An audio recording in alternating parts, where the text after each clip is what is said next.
Soyez les bienvenus pour ce temps de culte, un culte plus court aujourd'hui en raison de la tenue de l'Assemblée Générale du Foyer de l'Âme tout à l'heure.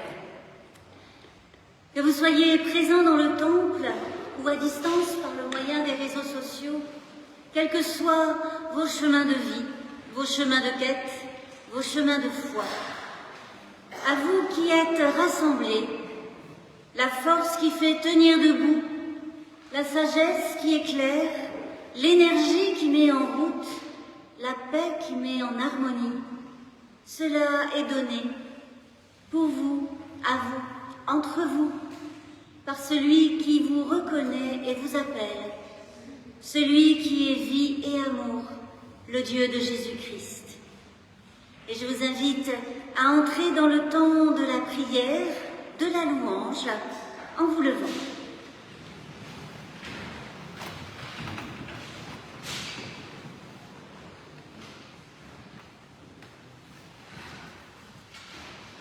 Pour ce jour qui ouvre sur plus loin que lui, pour cette promesse qui surgit du cœur de la jeunesse ou du fond de la vieillesse, des cabossés de la vie et des aspirants à la vie, pour le souffle qui passe, soulevant la poussière, découvrant reliefs et couleurs oubliés et nouveaux, pour la bonté maintenue par-dessus les fatigues, les désenchantements et les morts. Béni sois-tu. Par l'espérance persistant au creux des incertitudes, par l'hospitalité où l'on se désencombre de la peur pour laisser place à l'autre, béni sois-tu. Béni sois-tu. Toi qui es venu et viens encore féconder les existences laissées en jachère d'humanité. Toi qui viens féconder l'humanité mendiante d'amour. Amen.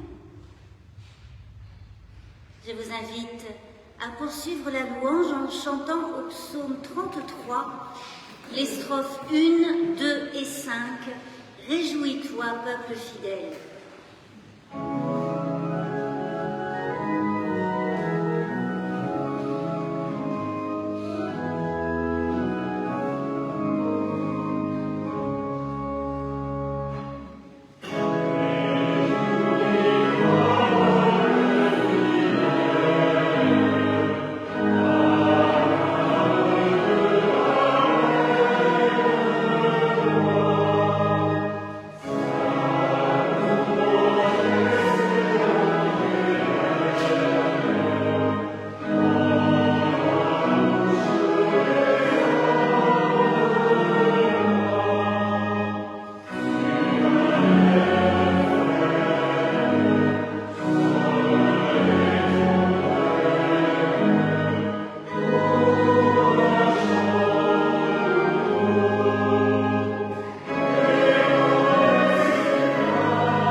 Nous méditerons ce matin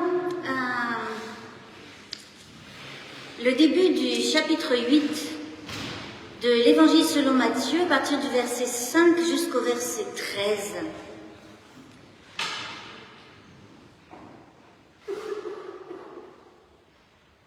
Comme il était entré dans Capharnaüm, Jésus, un centurion l'aborda et le supplia.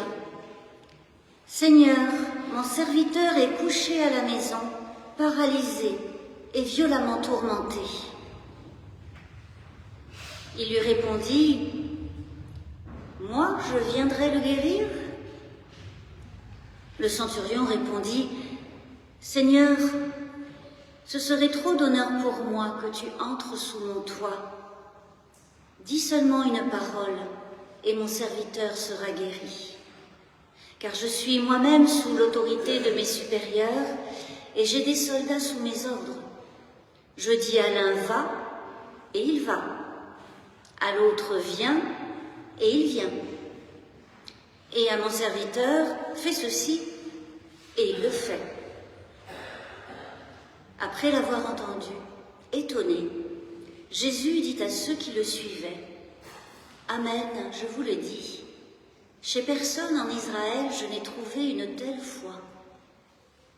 Je vous le dis, beaucoup viendront de l'Est et de l'Ouest pour s'installer à table avec Abraham, Isaac et Jacob dans le royaume des cieux. Mais les fils du royaume seront chassés dans les ténèbres du dehors, c'est là qu'il y aura des pleurs et des grincements de dents. » Puis Jésus dit au centurion, « Va, qu'il t'advienne selon ta foi. » Et à ce moment même, le serviteur fut guéri.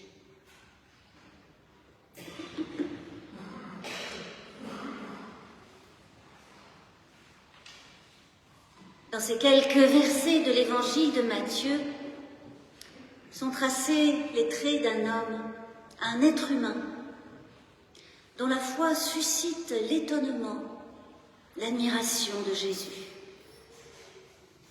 Qu'en est-il de cet homme et de sa foi? Dans ce petit récit, nous pouvons en relever des éléments importants, parfois surprenants. L'homme est un centurion, c'est-à-dire un officier de l'armée romaine, armée d'occupation sur ce territoire. C'est un homme d'une autre culture, d'une autre religion. L'évangéliste Luc en fait un ami du peuple juif, mais rien de tel chez Matthieu. Autant dire qu'un centurion et un rabbi juif n'ont pas grand-chose à partager. Ils pourraient même être ennemis déclarés. Et pourtant, le centurion s'approche de Jésus. La foi du centurion, c'est d'abord un mouvement. Le centurion franchit la distance le séparant de Jésus, et comment, nous ne sommes qu'au chapitre 8 de l'évangile de Matthieu, comment ne pas penser aux mages venus adorer le roi des Juifs qui venait de naître au début de l'évangile. Matthieu creuse dans son récit le sillon de l'ouverture de l'évangile, avec un E majuscule celui-là, à toutes les nations. Mais n'oublions pas que la foi est toujours mouvement, déplacement, dynamique où l'on se révèle, où l'on s'expose, où l'on cherche au-delà du connu et du familier. La foi, c'est ce soulèvement hors des cadres habituels et qui permet de les considérer autrement, à nouveau. Ensuite, le centurion entre en relation avec Jésus parce qu'il a besoin de lui. Mais ce n'est pas pour lui-même, c'est pour son serviteur. Mon serviteur est couché à la maison, paralysé et violemment tourmenté. La foi du centurion est pleine du souci d'un autre, de son souci pour son serviteur, un décentrement de lui-même, une orientation vers autrui. La vie de son serviteur est plus importante que son statut personnel. Et un centurion romain, ce n'est pas rien. L'homme se met au service de son serviteur. C'est pour lui qu'il supplie Jésus, dont il a pu entendre dire qu'il guérit les malades et parle de telle sorte que les foules l'entourent et l'écoutent. Du chapitre 5 au chapitre 7 de l'évangile de Matthieu, c'est le grand discours sur la montagne. Ce souci d'autrui, cet élan qui pousse le centurion, ce désir que le serviteur soit guéri, nous pouvons le nommer bonté. Cette bonté dont la manifestation, sous quelque forme que ce soit, est toujours un signe de Dieu. Dans une chanson du milieu du siècle passé, une chanson de Jacques Brel, le refrain disait « Ainsi certains jours paraît une flamme à nos yeux. À l'église où j'allais, on l'appelait le bon Dieu. L'amoureux l'appelle l'amour, le mendiant la charité. Le soleil l'appelle le jour, et le brave homme la bonté. » La foi du centurion est imprégnée de bonté. Ni repli sur soi, ni face-à-face exclusif avec Dieu, la foi ouvre en celui qui croit de la place pour l'autre, pour les autres. Mouvement et bonté impliquent alors que la foi du centurion comporte de l'audace, une prise de risque. Effectivement, nous voyons là un centurion qui s'approche d'un rabbi juif et le supplie. Il se présente à lui en étant désarmé, sans se prévaloir de son statut, ni de sa puissance. Et d'ailleurs, Jésus ne manque pas de faire remarquer ce risque. « Moi, je viendrai le guérir. Et pourquoi donc? Et au nom de quoi? »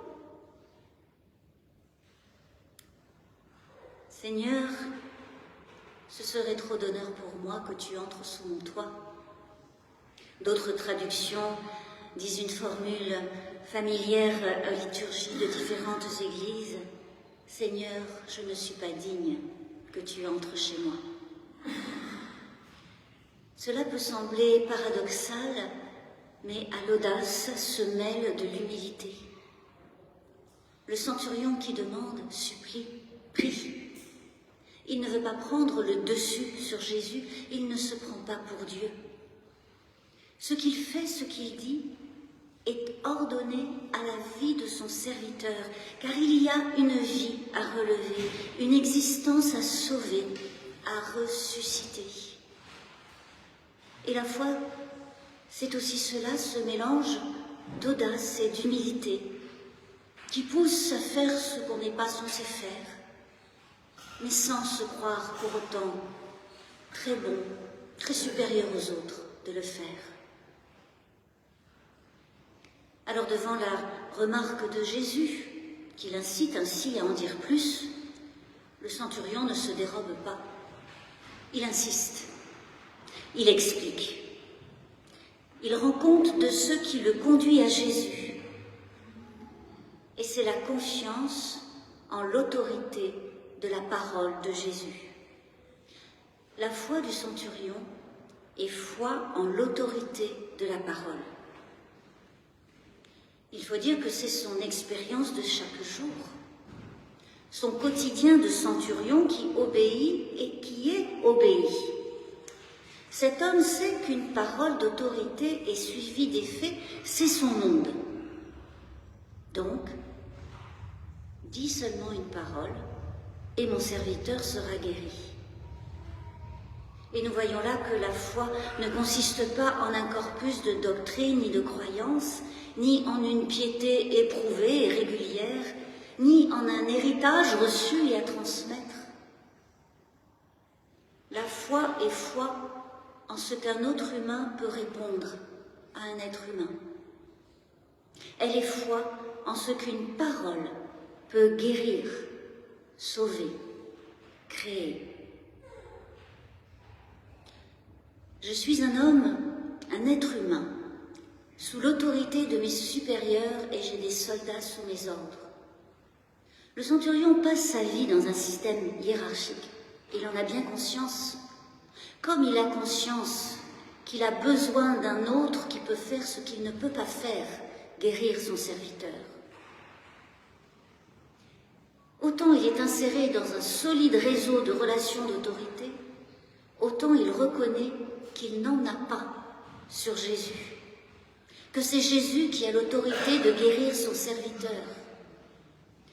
Il fait preuve, le centurion, de recul par rapport à ce bain d'autorité qui est son milieu quotidien. Certes, un système hiérarchique peut donner lieu à de terribles abus de pouvoir, nous le voyons tous les jours. Mais le recul du centurion lui permet de pointer l'élément essentiel qui est la parole. Et un système de relations, même s'il est hiérarchique, pour être un système où les humains ont leur place, doit reposer sur la fiabilité de la parole, sur une parole qui fait autorité, qui aide chacun à être, à grandir. Lorsqu'il dit à Jésus, le centurion, que le soldat à qui il dit « va, y va », ce n'est pas pour montrer son pouvoir. Ce n'est pas pour dire qu'il y en a 100 comme ce soldat qui lui doivent obéissance. En plus, les serviteurs aussi. C'est parce qu'il a compris la puissance d'une parole d'autorité et il en appelle à celle de Jésus.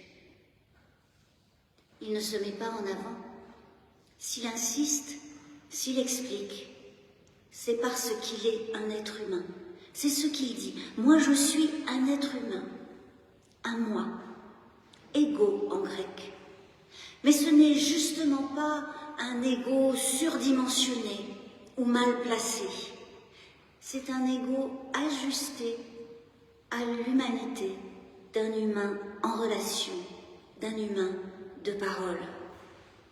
Et cet ajustement fait partie de la foi, quand bien même il se fait patiemment.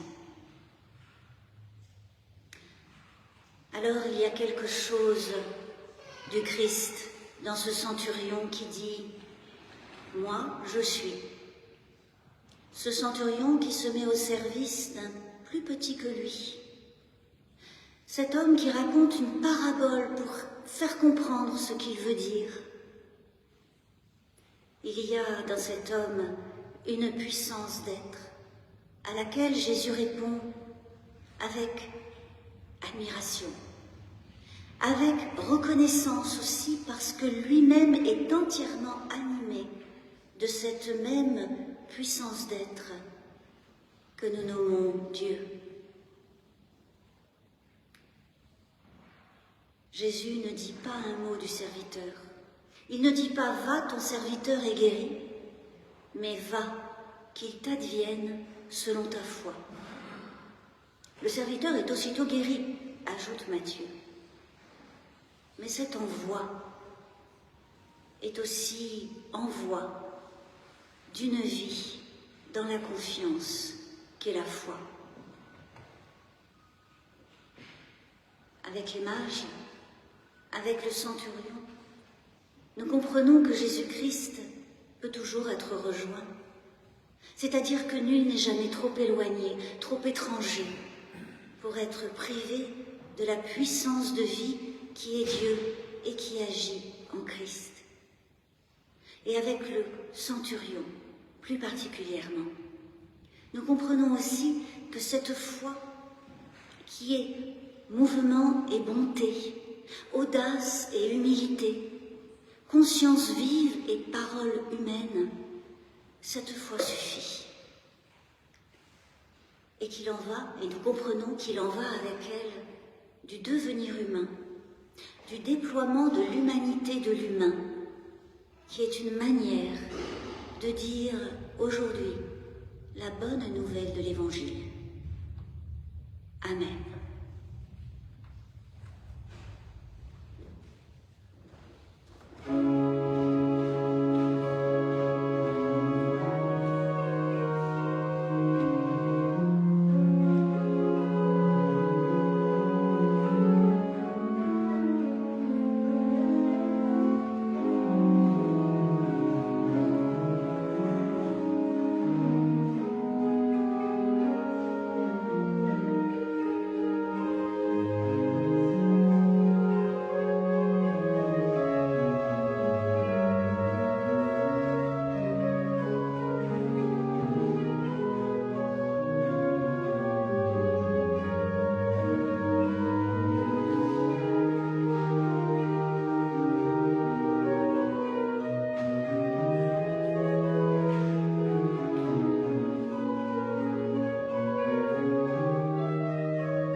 Voici le moment de la confession de foi.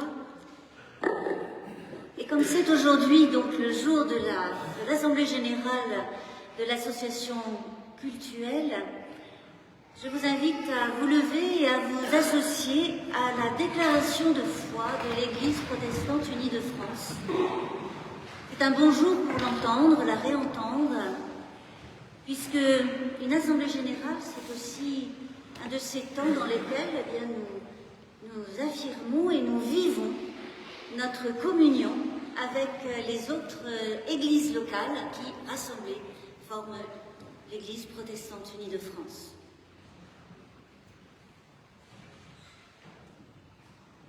En Jésus de Nazareth, Dieu révèle son amour pour l'humanité et le monde.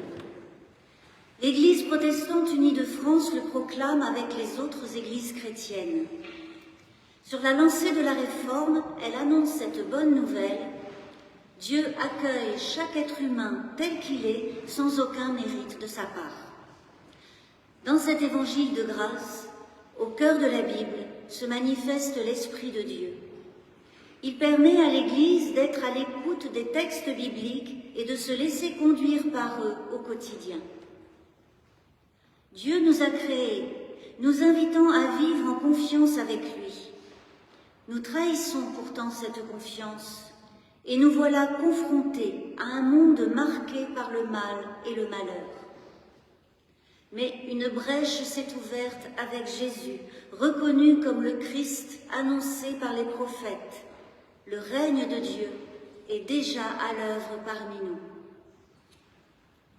Nous croyons qu'en Jésus-Christ, le Christ crucifié et ressuscité, Dieu a pris sur lui le mal. Père de bonté et de compassion, il habite notre fragilité et brise ainsi la puissance de la mort. Il fait toutes choses nouvelles. Par son Fils Jésus, nous devenons ses enfants. Il nous relève sans cesse de la peur à la confiance, de la résignation à la résistance, du désespoir à l'espérance. L'Esprit Saint nous rend libres et responsables par la promesse d'une vie plus forte que la mort. Il nous encourage à témoigner de l'amour de Dieu en parole et en acte. Dieu se soucie de toutes ses créatures. Il nous appelle avec d'autres artisans de justice et de paix à entendre les détresses et à combattre les fléaux de toutes sortes. Inquiétude existentielle, rupture sociale, haine de l'autre, discrimination, persécution, violence, surexploitation de la planète, refus de toute limite. Dans les dons qu'elle reçoit de Dieu, l'Église puise les ressources lui permettant de vivre et d'accomplir avec joie son service. Proclamation de la parole, célébration du baptême et de la scène, ainsi que prière, lecture de la Bible, vie communautaire et solidarité avec les plus fragiles. L'Église protestante unie de France se comprend comme l'un des visages de l'Église universelle. Elle atteste que la vérité dont elle vit la dépasse toujours. À celui qui est amour au-delà de tout ce que nous pouvons exprimer et imaginer, disons notre reconnaissance. Célébrez Dieu, car il est bon, et sa fidélité dure pour toujours. Amen. Je vous invite à vous asseoir.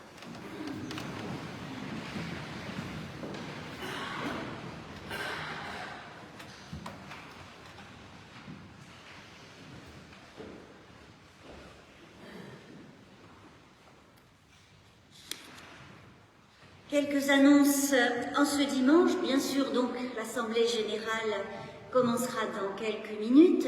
Mais comme c'est dimanche, il y a aussi la collecte au profit de l'épicerie solidaire de la Croix-Rouge du 11e arrondissement. Et puis, dans la semaine qui vient, mercredi 20, ce sera le groupe biblique du soir qui se réunit à 19h30 dans la salle du 2e et qui poursuivra son exploration de la notion de résurrection dans les Écritures, mais même la prochaine fois, nous allons faire un petit détour, je crois, en dehors des Écritures, dans ce qu'on appelle la littérature intertestamentaire. Et puis, jeudi 21, ce sera la pause biblique, comme tous les jeudis, de 12h30 à 13h30 dans le temple. Non, la pause spirituelle, je n'ai pas dit la pause biblique aussi. La pause spirituelle, donc une heure de lecture, d'écoute, de partage, de prière. Vendredi 22, ce sera 19h30 la réunion du groupe des jeunes adultes dans la salle du 2e avec un thème qui sera cette fois-ci celui de la liberté à partir d'un extrait de l'Épître aux Galates. Samedi 23, une journée bien remplie, puisqu'il y aura le matin la réunion des groupes Évangile et Liberté qui poursuit sa lecture du livre de Raphaël Picon, Tous théologiens. Et puis il y aura à 17h dans le temple l'événement Église verte organisé maintenant depuis chaque année depuis 2 ans, 3 ans. L'affiche est au fond du temple. Nous recevrons Benjamin Coria, un économiste, et puis le pasteur Stéphane Lavignotte, qui parleront sur le thème des communs. Il y aura un dialogue entre eux, il y aura un dialogue avec ceux qui seront présents, et puis il y aura aussi les intermèdes musicaux du groupe Emion qui interpréteront le quatuor américain d'Anton Dvorak. Donc c'est à 17h, faites-le savoir autour de vous, invitez vos amis, prévenez toutes les personnes que vous connaissez qui peuvent être intéressées par ce thème des communs, qui est un thème très travaillé depuis un certain nombre d'années maintenant. Et ça vaut vraiment la peine de se pencher dessus et d'écouter ce que Benjamin Coria et Stéphane Lavignotte auront à dire chacun de leur point de vue sur ce sujet, dans la situation, dans cette époque où nous vivons, qu'on appelle aussi l'Anthropocène. Voilà, donc samedi à 17h dans le temple. Et puis dimanche prochain, le 24, il y aura le culte bien sûr à 10h30, également école biblique. Le culte sera animé avec les jeunes du caté et il sera suivi vers midi par l'Assemblée générale de l'entraide du foyer de l'âme. Les personnes inscrites ont dû recevoir un mail ou un courrier avec tous les renseignements concernant cette Assemblée générale. Merci d'envoyer vos pouvoirs si vous ne pouvez pas y assister. Marianne. Alors viens vite là parce qu'on t'entendra mieux. Dominique Jaune, donc ça concerne l'entraide. Certainement. Bonjour, j'ai une annonce à faire de la part de Dominique Jaune, qui est donc notre correspondante, qui assure la coordination des hébergements et des accompagnements des réfugiés qui nous sont envoyés par Welcome Var lorsqu'ils sont convoqués soit par le FRA, soit par la CNDA. C'est un appel urgent parce que nous avons besoin de quelqu'un demain, lundi 18 mars, pour aller chercher un réfugié afghan qui va être hébergé rue du Tage, dans le 13e. Il nous manque un petit maillon dans la chaîne d'accompagnement. C'est cette personne qui serait disponible pour aller le chercher rue du Tage vers 9h et pour l'emmener à la CNDA. La CNDA se trouve rue Cuvier à Montreuil. Il est convoqué à 10h30 et il faut l'amener là-bas vers 9h30, 10h, parce qu'en général, l'avocat vient un petit peu avant pour le rencontrer. Donc voilà, si quelqu'un est libre demain matin, entre 9h et 10h30, entre 8h30 et 10h30, pour faire ce petit accompagnement en métro avec cette personne qui s'appelle Saïfoula, eh bien merci, venez me voir avant le début de l'Assemblée Générale. Maintenant, je suis là, ça sera vraiment important. Merci. Puis je signale aussi sur, je crois qu'ils sont sur les placards là-bas au fond du temple, une manifestation qui se tiendra vendredi 22 mars au Forum 104, rue de Vaugirard, une rencontre débat autour d'un livre du pasteur luthérien de Bethléem, de la paroisse luthérienne de Bethléem. Donc en ce moment, c'est un événement que la sortie de ce livre, et il y aura une rencontre et un débat avec un prêtre catholique, Nicolas Guérin, et avec Patrice Rollin, un bibliste que nous connaissons ici, pasteur de l'Église protestante unie de France. Donc voilà, vous trouverez ces documents sur le placard, là-bas au fond du temple. Voici le moment de l'offrande. Même dans un culte court, il y a une offrande. Et nous allons chanter pendant cette offrande. Nous nous levons pour chanter au cantique numéro 280. Et n'oubliez pas d'échanger la foi virile contre la foi vivante.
Prenez place.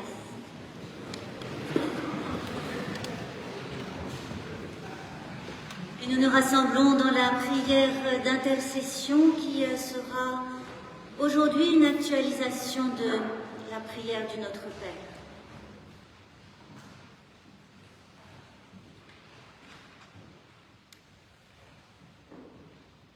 Ô source inépuisable, enfouie dans notre tréfonds humain, d'où naît le goût et le souci de vivre vrai.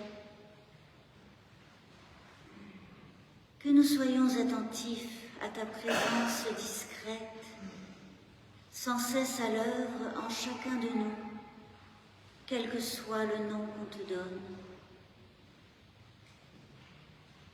Qu'à ton inspiration s'éveillent et s'ouvrent largement les cœurs.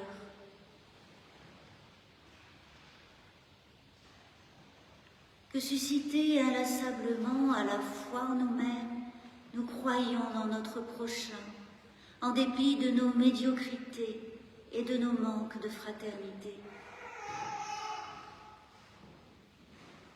Et qu'ainsi nous évitions autant que possible les impasses,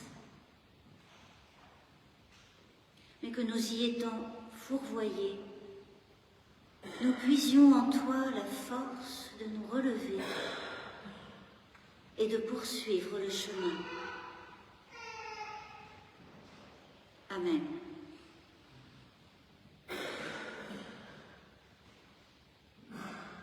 Je vous invite à vous lever pour recevoir la bénédiction de la part de l'évêque.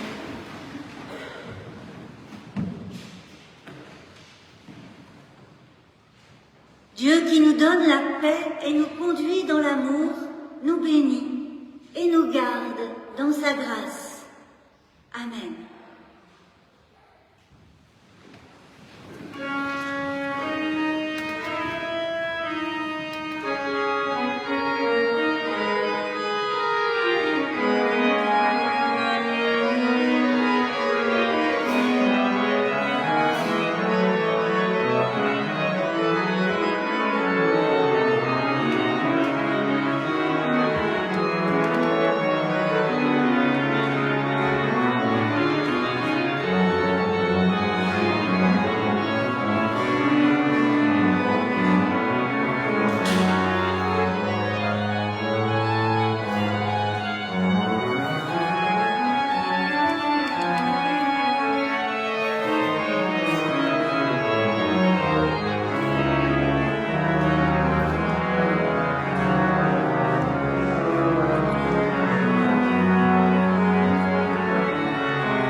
Bonjour à tous.